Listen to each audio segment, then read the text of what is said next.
Oi, pessoal! O tema da entrevista de hoje é a segurança nas instalações elétricas. O meu convidado para falarmos do assunto é o engenheiro eletricista Efraim Rony. Efraim é formado em engenharia elétrica e possui mestrado em fontes alternativas de energia e eletricidade rural pela Universidade Federal de Uberlândia. Efraim, seja muito bem-vindo. Olá, Guilherme. Muito obrigado pelo convite. É um prazer estar aqui com vocês.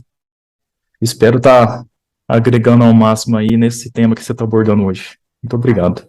Eu quem agradeço a sua gentileza, Efraim. O que é necessário para que nós, leigos no assunto, possamos compreender o que vem a ser instalações elétricas? Instalações elétricas, vamos tentar ser mais um pouco assim, mais simplista. Tudo aquilo que está dentro da sua residência hoje, desde lâmpadas, tomadas, tudo aquilo ali tem um fio, né, por trás, que está ligado num quadro de distribuição da sua residência. Então, tudo isso, né, a gente está falando que o quadro de distribuição é o coração, né, dessa instalação elétrica, e as lâmpadas e as tomadas são a ramificação, seriam meio que as, vamos dizer assim, as artérias desse coração, alimentando, né, cada ponto da sua residência, né, para você estar utilizando os eletrodomésticos. E quais são os principais riscos com as instalações elétricas? As instalações elétricas, quando a gente vai analisar ela, a elétrica ela é um risco invisível. Você não vê os elétrons, né, que passa nesse fio, que alimenta esses eletrodomésticos. E quando essa corrente elétrica ela passa no seu corpo, ela gera um certo problema para o seu corpo, né? Dependendo da intensidade dela, pode até vir a óbito, né? E é isso que é o risco dela. Você não vê, né? E se o equipamento não, essa instalação elétrica, ela não tiver com as devidas proteções necessárias para você e para os fios, ela pode sim ocasionar vários problemas sérios, né? Por ela ser invisível e ela gerar danos, né, à pessoa que está recebendo essa descarga. E como se tem a segurança nessas instalações?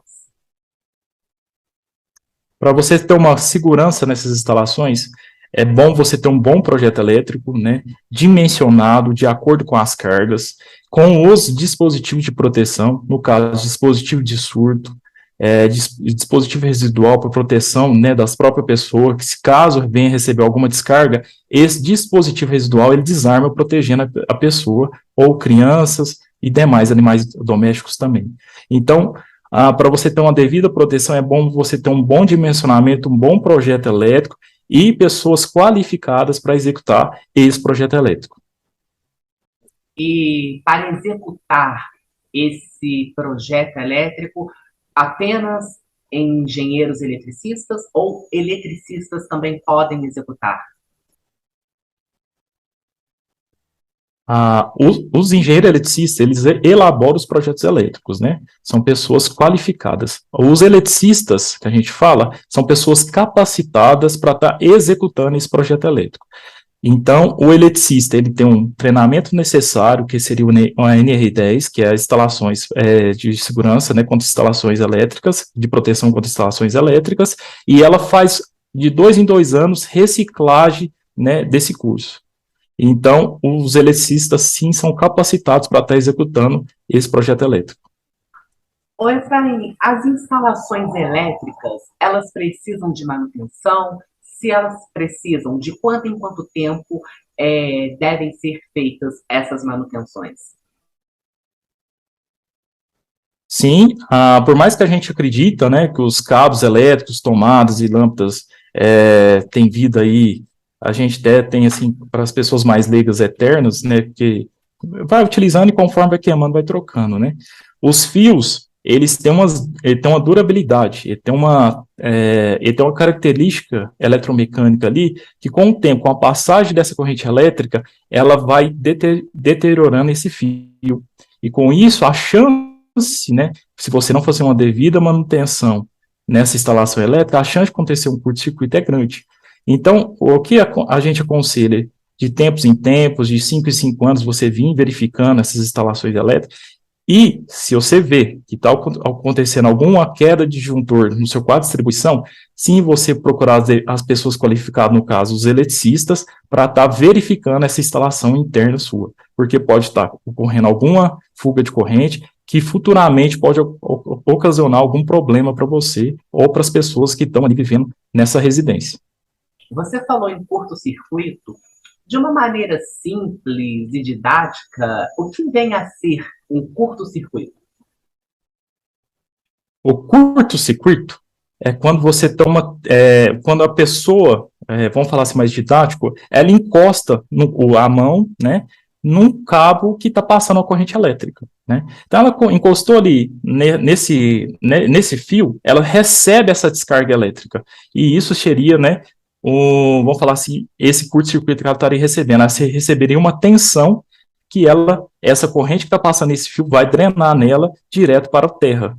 E aí seria um curto-circuito. Oi, Efraim, eu trouxe alguns dados da Abracopel, que é a Associação Brasileira de Conscientização para os Perigos da Eletricidade. Eles divulgam anualmente estatísticas referentes ao ano anterior. Esse anuário estatístico 2022, referente ao ano base de 2021. Vai aparecer um gráfico aí para o público de casa, que é da Abracopel. No ano passado, foram 761 mortes em acidentes de origem elétrica e 1.585 acidentes. Então, isso engloba choques elétricos, incêndios por sobrecarga, descarga atmosférica. Quando eu falo nesses dados da Abracopel, qual é a leitura que você faz em relação a esses acidentes de origem elétrica? A leitura que eu tenho, e de qualquer especialista hoje de segurança do trabalho, que trabalha com a parte NR10, é que muitas das vezes a falta de capacitação para as pessoas, né? Tá visualizando, fazendo análise de risco, né? De o que um risco elétrico traz, né? A gente pensa só em risco elétrico, a gente pensa assim, vou sofrer uma descarga atmosférica aqui, ou, no caso do pasto, né, algum outro lugar, mas que está propício, né, para receber essa descarga atmosférica, ou eu vou encostar no fio aqui.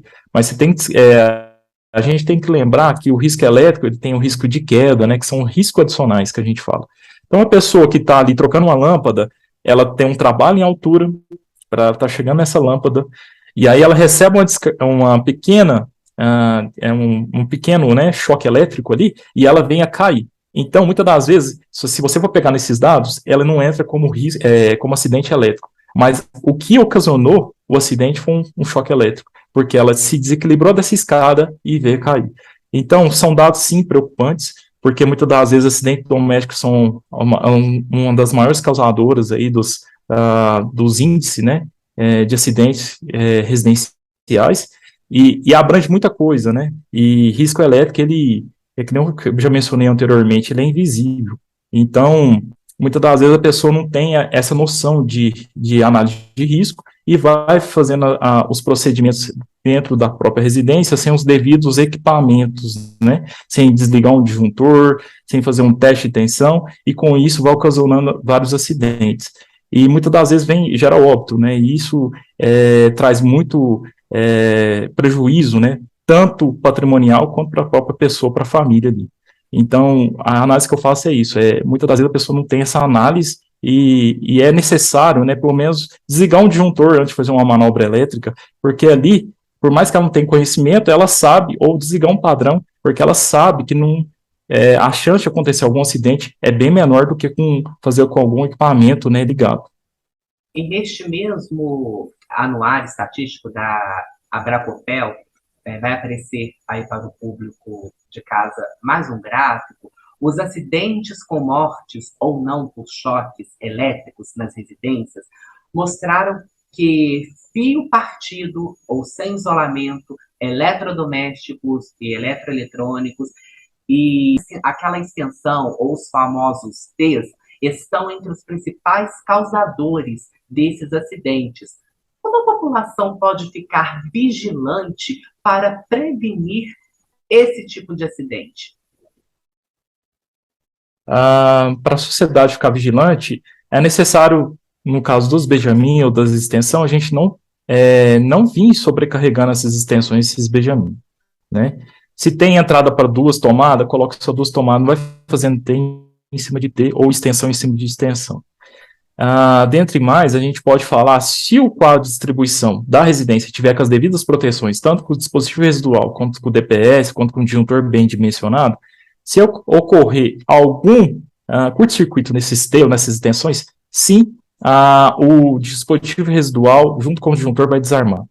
E é bom também a gente sempre não fazer com Benjamin.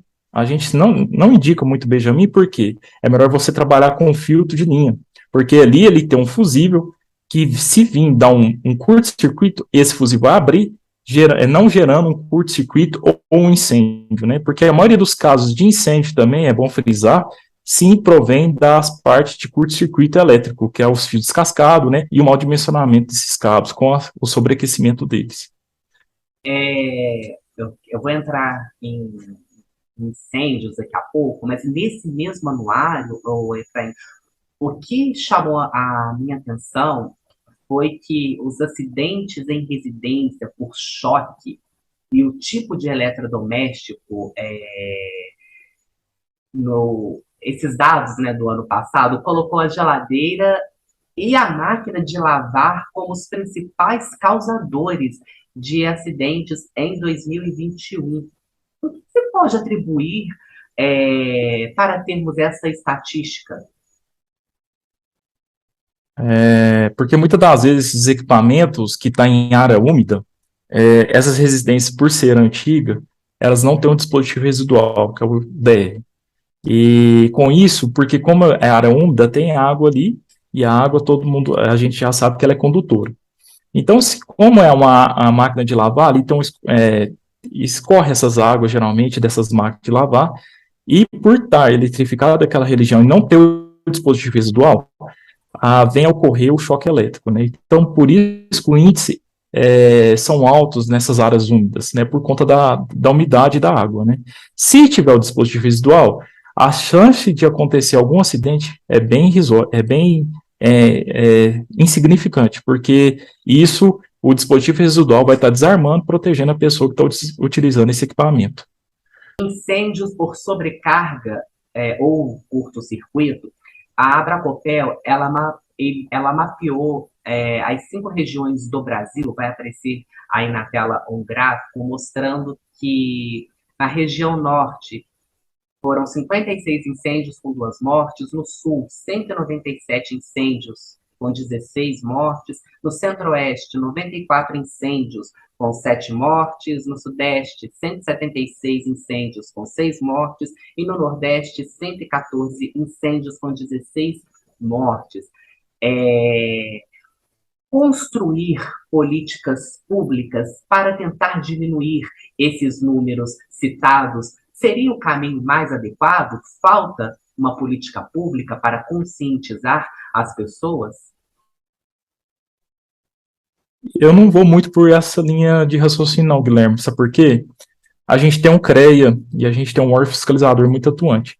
O que atuante entre aspas, né, vamos dizer assim, a gente não tem aquela gama de pessoas para estar fiscalizando, né, com veemência, essas normativas, porque normas nós temos, Ministério do Trabalho a gente tem, treinamento a gente tem que dar, que são NR10, a reciclagem, o que falta é a fiscalização, sim, né, desse órgão para estar vendo se está cumprindo ou não. Muitas das vezes os acidentes elétricos que você citou anteriormente, eles são ocasionados por quê? É cabo mal dimensionado, é disjuntor que não está com as devidas proteções corretas ou já foi embora a mola de proteção, então ele não desarma com a sobrecarga. E se tiver uma carga muito alta em cima desse condutor, que é esse fio, ele vai ocasionar um sobreaquecimento. Mas se o disjuntor tiver ok, em bom estado, ele vai desarmar, ou seja, não vai alimentar esse circuito. Então, o que, que acontece com essa sobrecarga? É circuito que cabo que não está com qualidade boa, a eletromecânica dele já foi embora, e o disjuntor também já foi embora, ou seja, ele não está desarmando, não está fazendo a função de proteção dele ali mais. Então, o que eu posso dizer é o que? Normas nós temos, o que falta é uma fiscalização mais atuante, né, para estar cumprindo as leis e as normativas. Nesse mesmo anuário, que assim, é interessante, é um anuário que está disponível para que a população veja, os acidentes de origem elétrica com celular, de acordo com esses dados da Abracopel, mostrou queda em um comparativo entre 2017 e 2021. Você acredita que o fato de estarmos muitas horas com o celular conscientizou as pessoas acerca de utilizar o aparelho enquanto ele carrega? Ah, sim. Com certeza nós estamos na era de informação, né? Então hoje está muito, vamos falar assim, por conta, hoje nós temos mais celular do que habitante no Brasil, né? E por conta disso, por conta dessa informação muito fácil, as pessoas sim pesquisa, né? Vai no YouTube, dá pelo menos ali assiste um vídeo de 10 minutos explicando sobre a parte elétrica, né? É claro, depende da curiosidade da pessoa, mas por conta disso, por conta dessa informação muito fácil, tem facilitado, né, das pessoas, né, não ter utilizado o celular quando ele carrega, e isso traz, vamos falar assim, mais informação para essas pessoas e dissemina mais conhecimento, né, para quem está participando desse network dessa pessoa também. Então, por isso, eu acredito, sim, que por conta dessa informação mais fácil, sim, tem caído, né, a questão de acidente com o celular carregando aí. Eu quero trazer uma questão com você agora dos acidentes com raios. O anuário da Abracopel mostrou, o público de casa vai ver agora, que a maioria dos acidentes com raios ocorreu na área rural no ano passado. O que você orienta, o que você recomenda quando há a previsão de grandes temporais? O que a população deve fazer? Olha, para a área rural, é sempre um pouquinho mais delicado, porque são como áreas, são montanhosas, né? Até se você fazer uma análise de risco, né? A chance de ocasionar alguma descarga atmosférica naquela região é muito maior do que numa cidade. Até porque na cidade você tem as devidas sistemas de proteção, né? Que são os famosos SPDA de prédios, né? Antenas que já fazem essa canalização dessa corrente. Agora, na área rural, não temos isso. E aí cabe da pessoa mesmo saber que aqui, quando tiver um temporal, a pessoa se recolher, não ficar debaixo de árvores, né? Recolher em casa, tentar não usar equipamentos eletrônicos ali perto, né? Até para passando esse temporal, aí sim a pessoa vem utilizar, porque ela não tem as devidas proteções ali, ela não tem uma antena muito alta, vamos falar assim, um dispositivo de Franklin, que é aquele captor que tem um piloto ali para aviação, que faz e puxa esse raio, e ali você sabe que vai cair esse raio. Então, quando a pessoa está nessa área rural, não tem, né? Ela não tem essa proteção. Então, para ela, é melhor ela ficar dentro da residência, esperar o temporal passar, e aí sim ela começar a fazer vamos falar assim, a rotina dela, né? E fora da zona rural, o que você orienta? Fora da zona rural, por exemplo, na cidade, a gente já tem as proteções, né? Tanto em prédios quanto antenas. A pessoa tentar não utilizar o telefone, né? Evitar estar tomando banho, fazendo outras, tendo contato assim direto com a parte elétrica, porque pode ocasionar o quê? Uma descarga de atmosfera na rede da concessionária e vir sim essa sobrecarga para dentro da residência. Por mais que a gente já tenha os DPS dentro da residência, ele pode vir abrir e proteger, mas pode ocasionar alguma corrente de fuga ali que pode estar passando para essa pessoa. É óbvio, né, que a chance de ocasionar um óbito na área rural é bem maior do que na urbana. Mas a gente tentar na parte urbana evitar, né, de falar no telefone, Pode ter a rotina ali, que não vai atrapalhar muito, mas evitar de tomar banho e falar no telefone. Por que não se deve empinar pipas perto da fiação elétrica? É porque a chance, né, de ter uma descarga ali dessa parte elétrica aí por exemplo, da rede da concessionária, é grande, né? E aí ela serve como um canalizador dessa corrente elétrica para a pessoa. Então, se a pipa, né, vem encostar nessa rede de distribuição da concessionária e a pessoa ou a criança está utilizando essa pipa, ela vem a drenar nessa linha da pipa e vem essa sobrecarga para a pessoa. E com isso, como ela está ligada, a pessoa tem contato com terra, ela vai drenar na pessoa e depois vai drenar para a terra. E essa corrente passando a pessoa, ela não vai aguentar provavelmente essa descarga. Então, por isso que a gente não pode soltar a pipa perto de redistribuição, tanto de redistribuição quanto de transmissão de energia. E o que se pode fazer para evitar acidentes por choque elétrico? Então, para evitar choque elétrico, com as informações que a gente tem hoje, tanto no YouTube, canais de redes sociais, hoje está muito fácil a disseminação desse conhecimento. Mas para você que não tem essa curiosidade ou não tem esse conhecimento básico, eu aconselho as pessoas a não sobrecarregar extensões, a não ter contato direto, né, com tomadas. Se você ter criança, põe as devidas proteções nas tomadas, contrata um engenheiro ou um projetista para fazer o dimensionamento correto da sua fiação, para não dar sobrecarga, né, futuramente na sua instalação. E outras, pessoal, a gente colocar DPS e dispositivo residual, porque por mais que você não tenha conhecimento, se você ter contato, né, com áreas úmidas, ou com as tomadas, ou com fio descascado, você pelo menos está protegido pelo dispositivo residual e pelos DPS. Ô Efraim, eu quero muito agradecer a sua presença aqui no canal, a sua gentileza e disponibilidade por você ter parado seus compromissos, falado comigo por esses minutos. Muito obrigado. Imagina, obrigado, Guilherme, pelo convite. Espero estar contribuindo para o canal de vocês. É um prazer estar aqui com você. Espero que a gente se encontre nas próximas, hein? Maravilha, muito obrigado. E a você aí de casa que assistiu esta conversa, aquele agradecimento sempre muito especial. Se você gostou, dê o seu joinha e, por favor, inscreva-se no canal. Se Deus quiser, na próxima semana estaremos de volta com outra entrevista. Um abraço e até lá!